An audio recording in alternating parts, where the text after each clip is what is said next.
So we're talking about the new moon in Scorpio on December 6th, 2018. We have Jupiter in Scorpio, Mercury turns direct, and we have 30 days of Scorpio energy. So check this out.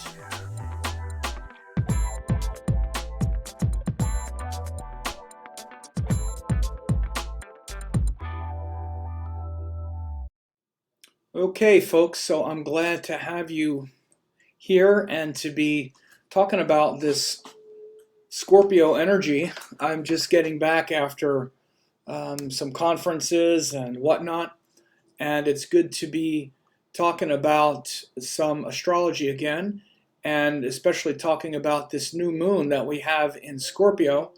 And again, this new moon is, oh, wait a second here, got a little stuff going on. This new moon is a time when we're going to be dealing with this Scorpio energy. Now, of course, Scorpio is the planet, or it's the sign that's ruled by Mars, and it's the reflective, internal, psychological quality of Mars.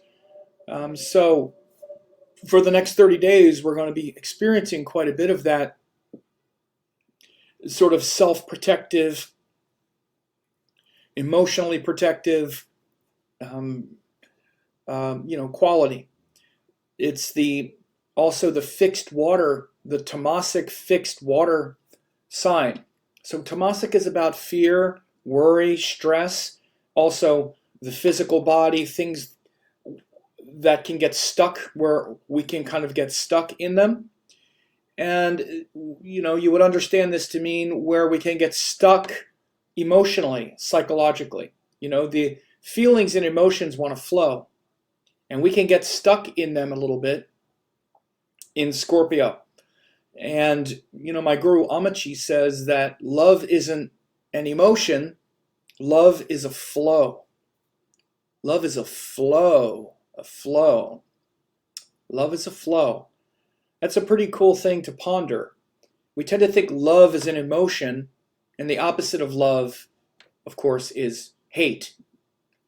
But that's not really true.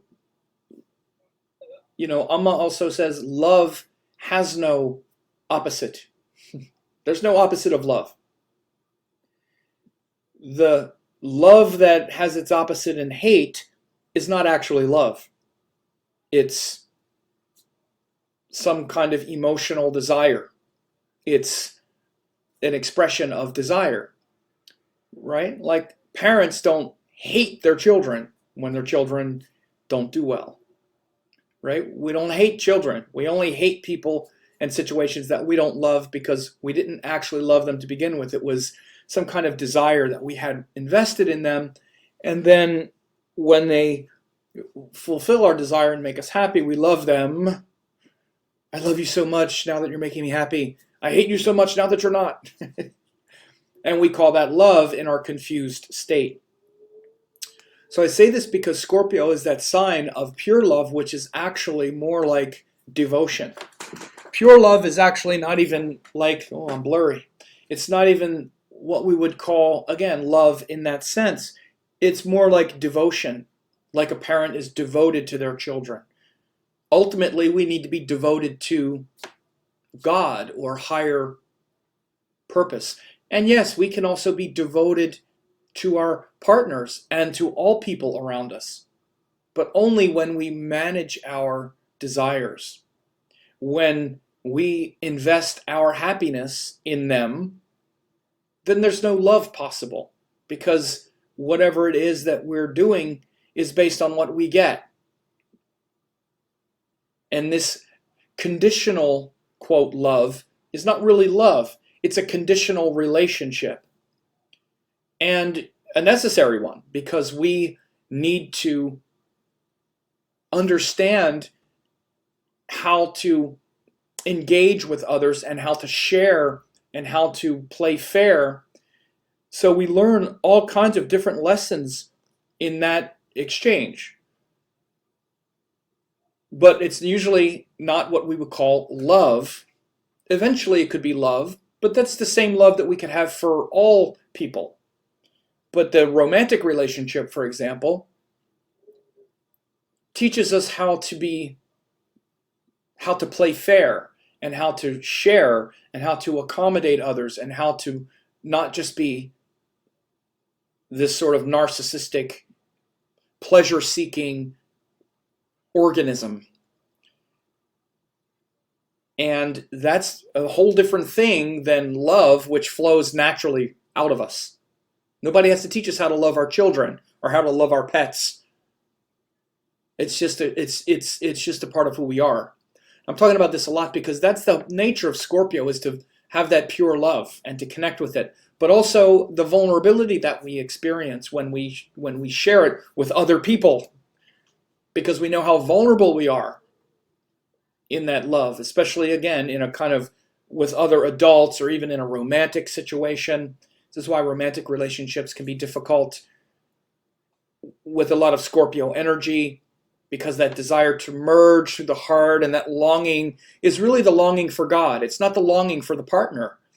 Then the partner receives all this projection due to the longing to merge, but that longing to merge needs to merge with something that's worthy, which is, again, God, our own true nature. So Scorpio is really motivated around that. It's one of the water signs, which are Brahman signs. And the Brahman signs are the ones that hold all the deep teachings. And all those deep teachings go through the heart, go through the water, go through the emotions, right? And emotion itself needs to be transformed in Scorpio, and it shows where we're trying to transform the emotions from something that is up and down and volatile. Again, love, hate, happy, sad, I want this, I reject that. All of these conundrums that our soul and our heart and mind get involved in, we're trying to really feel ourselves beyond all of that and learn how to feel a stable emotional core in Scorpio. It's fixed water. So it's that fixed, enduring nature of the heart and that pure love that's always there. But because we live through the ego, we experience it very differently. The way it is experienced through our ego is this kind of attachment to, oh, I love you, now I'm so attached, don't leave, if you try to leave, I'm going to try to control you and fight with you, and oh my God, you said this to this person, that means you might leave. And so Scorpio has this worry, vulnerable, restless kind of, and this kind of negative projection comes out a lot in Scorpio at when people have a lot of Scorpio energy in their chart. Certainly at times when there's a lot of Scorpio running, like right now, or for the next 30 days, we need to be careful of this negative projection, this negative cycling, where we tend to see the negative. And this is how you can really understand the guna of the sign. This is a real telltale sign of the guna. When someone sees the negative, literally, instead of seeing the positive, they can see the negative, see the potential hurt, the painful thing. Because again, life is very neutral. We're going through and things are just like a blank canvas. We're painting it.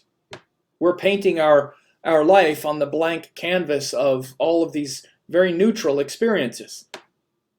And Aries is going to see everything as some challenge and exciting thing. Pisces is going to see their neutral experiences as a kind of dream, like, oh, it's so, everything is just flowy together. Gemini is going to see everything as, oh, this is fun. What's that? Ah, that's interesting. Scorpio is going to see, this might be a little dangerous. This might be a little, something dark I need to avoid. I need to find my little hole to sort of hide in. So Scorpio, ruled by Mars, lives in holes, it says, right? So it's a little It's a little creature. A scorpion is it's a little bug, right? I just did a reading today and the person says, I watch your videos all the time. I know I'm Scorpio. I know I'm a little bug. I gotta hide in my hole. It's funny how many Scorpios love that explanation. And that's the nature of Scorpio, is to really like the truth and like it stripped down, bare, raw truth. Even though, like in Western astrology, Scorpio, I used to make a joke, years ago when I had a little weird kind of rivalry with a Western astrologer, pretty well known. I'm not going to say who it is, but we had a bit of a rivalry for sure. Frankly, particularly for him, but I'm not going to say anything about it. But I used to say, and he was Scorpio, and he never stopped talking about it. I'm Scorpio, I'm Scorpio, I'm Scorpio. It's like, yeah, crank up the Hollywood theme music. Here we go, Scorpio. It's not a scorpion. It's not a little, because he would hate when I would say little bug. It's just a little bug afraid of getting stepped on. Oh, it's not just a scorpion. It's a phoenix rising from the ashes. And there's the eagle and the Scorpio. The Scorpio loves this.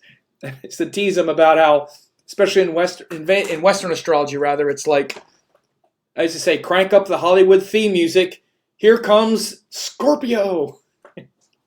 Anyway, but it's interesting how Vedic Scorpio, and this is Scorpio's sun, interesting how most of the Scorpio suns become Libra in Western astrology anyway. So Libra, talk about, right? Liked all the flattery. Of course, that has nothing to do with the archetype, right? Anyway, when you're talking about zodiacs. But anyway, yeah, no, it's funny because all those Western Scorpios where their sun is in Scorpio, when you look at sidereal zodiac, it's actually a debilitated sun in Libra. So all these people that would love all that Hollywood theme music about them, actually, it's simply because they have the debilitated sun in Libra. Sounds like it to me, kind of like the sort of, surface level flattery. Like they were so flattered by all the romance around Western Scorpio. But I've seen that the Vedic Scorpio, especially those who have the sidereal rising sign as Scorpio, they love that explanation of like this tough little bug. This tough little bug that's learned how to survive for billions of years, much older than the quadrupeds. They've learned how to survive for billions of years. Tough, enduring, powerful little creatures with all the hidden energy, hidden poison. Right? They're going to outlast us all, right? The insects and the bugs, once human beings have unfortunately done what we're doing to this earth, insects will probably stay around. Scorpions and whatnot, they'll be around. Who knows, maybe 10,000 years from now, there'll be scorpions the size of dinosaurs. Or, maybe, about 1 million years from now or something, right? So, I know all the Scorpios are going, yes! So it's a powerful sign, and that protective nature they're really kind of protecting their vulnerability. So there's that living in holes, finding that way that they can, go out and get what they need and then come back and rejuvenate. Very much about rejuvenation. So again, this isn't just about Scorpios. This is the next 30 days. These are the things that we're going to be looking at and working on for the next 30 days. Has to do with the sign of Scorpio. And again, you want to understand rejuvenation and transforming the toxic emotions into devotion and power and spiritual power is a big part of Scorpio as well. And, this is just part of their nature. People who have a lot of Scorpio in their chart, but this is what we're all going to be challenged toward. And so again, those who have important, placements there, this will feel quite natural to you to be doing that, right? And if you don't, it might feel difficult. You're going to be challenged to face your vulnerabilities and fears and transform them into a greater core strength, emotional strength. Go deeper than just the emotions into that devotional space. That's not just, fearfully clutching and clinging to things that you're afraid are going to change, like an insect sort of clinging to something, right? So This new moon happens in Jyeshta Nakshatra. You can see here that Jyeshta, it's about 21 degrees when we have the new moon. And this is December 6th. If I run it forward a few hours, this is December 6th at about 7:40 p.m. Pacific time. So if I run it forward, I've got to change this to the birth chart. Okay. Run it forward to here. You see, like this is December 6th at 11:40 p.m. So it's still like right at the, this is like the very end of the 6th. So for much of the world, it's December 7th. And that's where we have the exact Amavasya, or the new moon, right? So Jyeshta Nakshatra, Jyeshta is ruled by Lord Indra. Indra was the king of the gods, and especially back in the Rig Veda, he had a lot of assistants and helpers called Maruts, who also became associated with beings who are called the Rudras. Of course, Lord Rudra was the earliest emanation of Shiva, and the Rudras and the Maruts were very similar. Shiva has a lot of those qualities of Indra and also Agni. So early Vedic mythology from the Rig Veda really morphed into the later deities, like the Puranic deities that we know, like Shiva, Ganesha, and whatnot. And the one who became Shiva in the Vedanga Jyotisha, in the Yajurveda, the second Veda, there's a whole section called the Sri Rudram, where Rudra is introduced. And he has a lot of qualities of Indra with the thunderbolt. And Rudra had all the weapons. All the gods and demigods gave all their weapons to create this one badass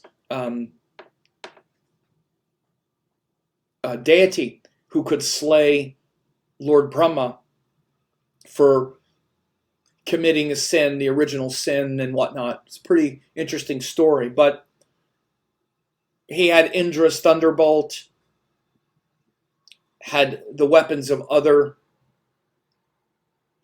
gods and demigods. So Indra was a great heroic warrior, especially in the Vedas. In later texts like the Mahabharata and other ones, he became a little more of a symbol of ego and of hubris.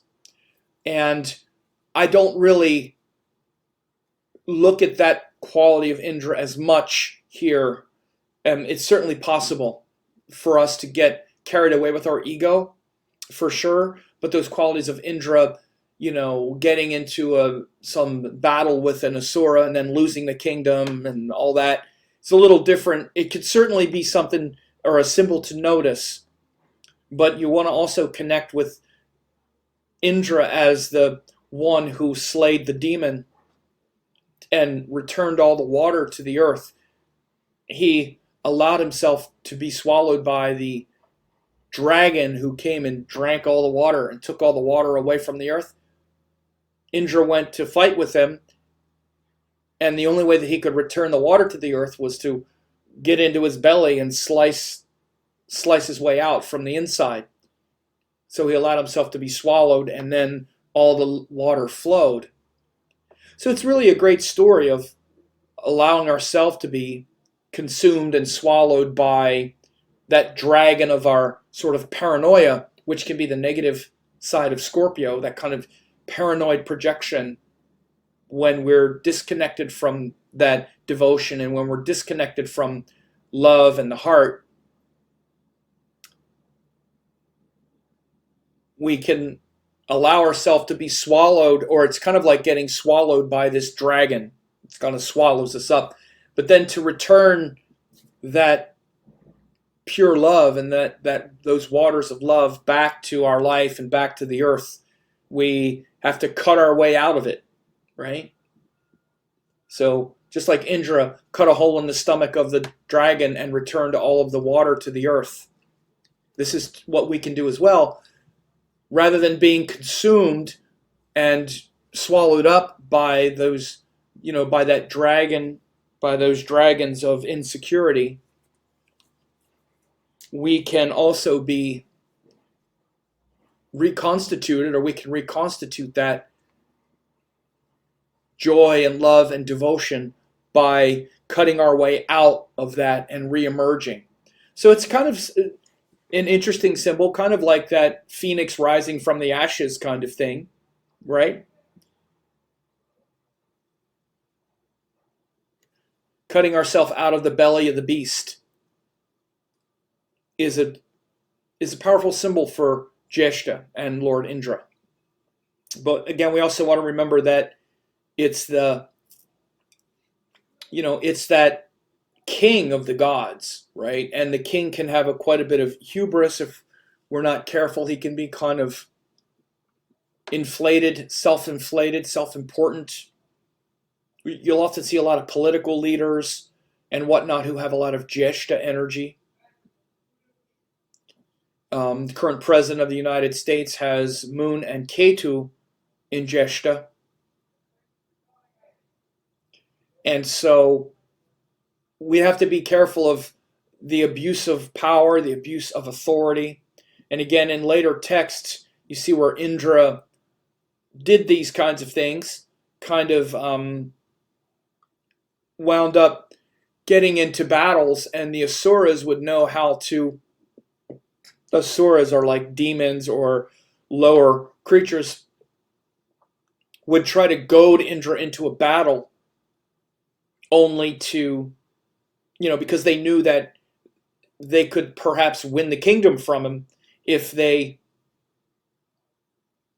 push the right buttons. They wanted to get him into a battle and then perhaps win, and then they own all of creation, right? So you want to be aware of those qualities of Scorpio as well. And it's analogous to Scorpio, the negative Scorpio energy, maybe winning the battle but losing the war, so to speak. And this is what toxic Scorpio energy can be like. Like projecting negativity or seeing this negative, dark possibility, maybe spinning out on some imagined scenario, and then perhaps trying to control something or manage something, or even like control another person or control a situation because you're afraid of something happening. But then it might be a little victory. Maybe you'll win here, but if the other person finds out, or you're being deceptive, you're going to lose the war. You might win the battle, but you'll lose the war, because as soon as someone thinks maybe there's been some deception or anything like that happens, or the negative projection also, it can wear people out. Often what I say to people when I do readings and someone has a lot of Scorpio energy, I'll say, you got to be careful, because there's this illusion. Again, we all have to remember this for the next 30 days. The illusion is that as long as everybody's emotions are amped up and everybody's guts are on the floor and we're all, polarized and going at it and paranoid and arguing and fighting and things are getting all blown up, that there's something virtuous happening. Like there's something great about that. Like there's no growth or transformation possible unless all that kind of stuff is going on, unless there's drama and people getting triggered. So this is the illusion of Scorpio, is that drama means growth. I have to say to Scorpio, one of the things I got to let Scorpios know is drama does not mean growth. And this is like people who have a lot of that.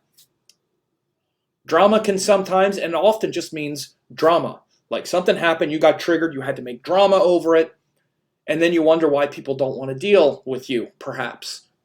Or, again, what can happen is there's the illusion. And again, this is when people have a lot of Scorpio energy and it's in a difficult way. This idea that, well, I find that people just can't handle my intensity. Like, I know I'm just so intense and it's so hard for me to find people who can handle my intensity. How do I find people who can handle my intensity? And it's like, well, often what you're calling intensity is just drama. Like people, it's not that they can't handle the intensity, it's they don't want all the drama. So notice this, and I say this gently after I explain the stuff, the positive and the difficult qualities of Scorpio. Then I'll start to say, this is why you might notice, and you might say to yourself, people just can't seem to handle my intensity. And it's like kind of, a lot of what it is that it's just kind of drama. And even after a while, you can't handle your intensity. You go through all this stuff and then you need like a week or two to kind of recover. And while you're recovering, that's when you get the wisdom and insight. Because as long as everybody's triggered and everything is blowing up, nobody is growing when there's all that drama. So not until all that drama and intensity calms down is there any growth happening. So this is a thing that we have to be careful with Scorpio energy, is that mistaking drama and intensity for growth. It's not. Well, we needed to go through that. We needed to you can go through things many different ways. There's no reason, again, to confront, confrontation, triggering, accusations. These are the kinds of things that often Scorpio can get into. Just assuming something negative, then confront, accuse, being suspicious, especially because it's often fueled by suspicion. And in a negative sense, you'll see where Scorpio will, again, they'll brood, you have to be careful, things that you've been brooding on. Think about some things that you've been brooding on. Here's how it can happen.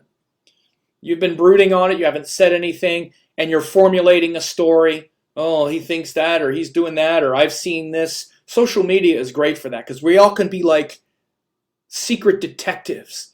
Think about, literally like in a negative sense, like spying on people. Oh, who liked this person's picture, or who did that? And we're all these little kind of, detectives spying and forming all these negative conclusions. This is a lot of it's a good metaphor for negative Scorpio energy. This kind of like paranoid snooping and then formulating all these stories. None of it could, and likely none of it is really true, or at least not in that measure, right?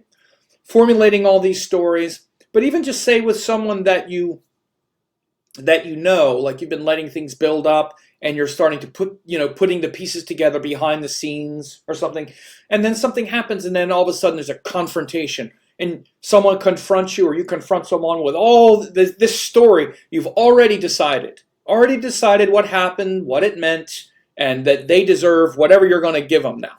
You did this, you did that, and they're like, what? What are you talking about? If you've ever been kind of blindsided by this story that someone has figured out or something. I know you did this, you did that. Again, that's not always Scorpio energy, but it's definitely something that is in the ballpark. And this kind of negative paranoia, you have to be careful with that. So if you've had resentments building up about some things and you're feeling like you're ready to let the person have it and that they deserve it and you're justified in doing that. Again, rethink this. These things could be a big part of the next 30 days if you're not careful. And again, I try to say this in very neutral ways, because at the core of that energy, and we spin out on the negative because we don't have any self-mastery, we don't have any control over ourselves, because instead of being connected to our heart and being able to say something if we need to, or being able to see things with neutrality or in a calm and peaceful manner, which is related to the opposite sign of Taurus. Taurus will just tend to see things in a calm and peaceful manner because they want to maintain connection. Scorpio, in many ways, wants to test and probe and make sure the connection is strong by introducing chaos and accusation, and then they'll often say in the end, well, they couldn't handle my intensity anyway, so it's better I don't deal with them anyway. And again, keep breaking connection. It's not that people can't handle the intensity, it's that they don't want to. It's maybe you inflicted something on them that they didn't want. And I'm not just saying Scorpios do this. I'm saying we all have Scorpio somewhere. Any ascendant can be doing that if people have a lot of planets there, or even just one important planet like the moon, and you're running that dasha, or even you're running Mars dasha and Mars is weak and there's something going on. It can bring those things up. And by the way, it's not just Scorpio it's not just Scorpio energy that makes this happen. There could be planets, especially in the 8th house, like Rahu in the 8th house with like Venus or the sun even, because being eclipsed. It's really 8th house energy also has that kind of suspicion and that vulnerability. But since we're all going to be dealing with, but the sign where all this comes into play is Scorpio.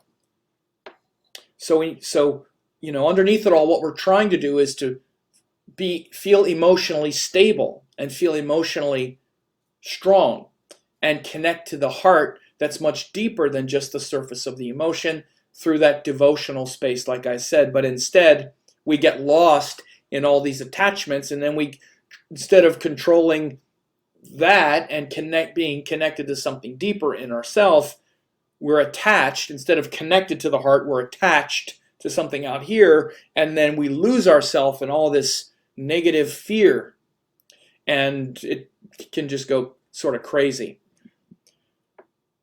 So it's great that we have Jupiter and the sun there. Jupiter is going to be in Scorpio for the next, until until I think it's early November of 2019. So we have Jupiter in Scorpio, which is very powerful for going and digging down into that muck and bringing it back up, being very inspired. Jupiter in Scorpio is one of the better placements for Jupiter, because Jupiter will really rise in that sense and really go into the depths of that pain and insecurity and connect to a guru and teaching. Because there's enormous depth with Scorpio. Again, it's very deep sign. We go off in that hole. Now Jupiter is in there. So that part of us that, Jupiter is now in the hole, that hole of insecurity, and Jupiter is where we look for a guru, look for a teacher. So many times we start looking for that teacher and looking for that guru when we feel stuck in our dark little hole, right? So eventually Jupiter is where we go, since Jupiter's gone into Scorpio, well, he's kind of in the little hole right now, so we might be feeling a little lost, but eventually, Jupiter takes a year to go through. So you might be feeling a little bit strange about your teachings and your teachers, but if you have good teachings and good teachers, you're feeling very solid and stable and grounded in them now, because Jupiter is in Scorpio, and you're feeling very solid and consistent and sure in your heart right now about your teachers, your teachings, if they're good ones. If they're not, you're feeling like, this isn't so good. So notice how you feel right now about your teachings and your teachers. If you're feeling, you should be feeling either a lot more certain, a lot more, grateful, and a lot more connected to the conviction in your heart, or you're seeing where that's lacking, where you're not feeling it, where you believed in something and you thought this was going to be good for you, but you're noticing that it's not syncing up in your heart right now. That's a catalyst for you to find better teachings, better teachers, a more pure version of what inspires you. Again, so for those who are connected to good teachings, this is a great time, because now you can just go deeper into them and have it really infuse your heart and your emotional courage. Because often we lack the emotional courage to put our teachings into practice. This thing might inspire us, but we're like, but what do I do with it? And again, I tell my students all the time, it's not until this really connects to your heart and becomes a deeply held conviction where you're certain that you really take it out in the world and do something with it. So now is a great time. And by the way, I'm seeing where so many of my students now, even we just got back from this conference, so much great feedback with with my students and their certainty now, like this conviction about we're really doing something big. Like, wow, I'm in it now. And again, that's the greatness of Scorpio, is this unshakable faith, unshakable connection to the heart. And Jupiter is the teacher, right? So it's a very powerful time for that. So notice in this next 30 days how you're evaluating your teachings as well, right? And of course the sun is also there. He'll be gone in about a week, but the sun has been there for about 3 weeks. You see, it's 21 degrees. And so, again, we've really been illuminating a lot of those darker corners in our mind and psyche for the last several weeks, last 3 weeks. So that's also been a sort of backdrop to this transit. And of course, the big Mercury. Mercury has been there, and he's been retrograde for quite a while. Mercury retrograde, oh no. So Mercury is going to be in Scorpio till the end of the year. So for the next, literally until January 1st, you'll see if I run this forward, these transits forward, you'll see Mercury and Jupiter move, Mercury and Venus. And you'll notice that Venus goes into Scorpio on January 1st and Mercury goes into Sagittarius on January 1st. So we run this. You see the sun goes into Sagittarius. This is on December 15th. And you'll watch Mercury and Venus as we go through the rest of the year. And that's actually December 31st at 11:40. Look, 11:40, Mercury pokes his head in right before. And then by the next day, of course, Mercury and Venus are both in new signs January 1st. So for the rest of this year, we're going to have Mercury and Venus in Scorpio and Libra, right? And right now we're here on this new moon. And this conjunction of Jupiter and Mercury are important. Mercury and Jupiter are the two planets for astrology when they join. So it's very good for, again, really studying astrology, taking your details and wanting to go deeper into them, which is Scorpio, and connecting them with a bigger picture, which is Jupiter. So between now and the end of the year, very good thing to be thinking and to be pondering for sure. And again, this transit of Mercury through Scorpio, as he's been going forward in retrograde, it's often a little confusing, especially because, again, Mercury is where we're trying to be light, flexible, communicate in a way that's not confusing to others and to ourselves.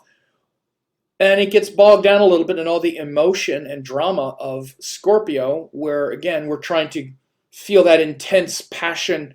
So we can be a little too passionate about what we communicate. It can be kind of forceful, maybe a little aggressive if we're not careful.